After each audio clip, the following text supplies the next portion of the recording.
সুজি ও কলা দিয়ে দারুণ স্বাদের এই ব্রেকফাস্ট রেসিপিটা বাড়িতে বানিয়ে দেখতে পারেন, খেতে বেশ ভালো হয়।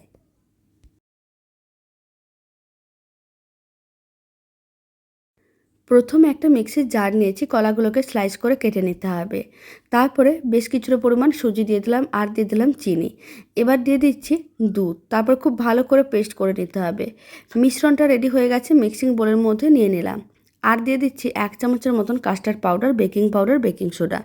তারপর সমস্ত কিছু একসঙ্গে খুব ভালো করে মিশিয়ে নিতে হবে। মিশ্রণটা রেডি হয়ে গেছে, একটা ফ্রাইং প্যানের মধ্যে অল্প একটু তেল ব্রাশ করে নিলাম।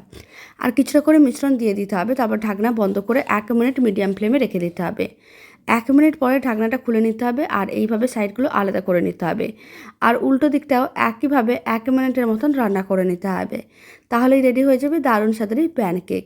আর ওপর থেকে অল্প একটু মধু ছড়িয়ে দিতে হবে। এতে দেখতেও খেতে দুটোই খুবই ভালো লাগবে।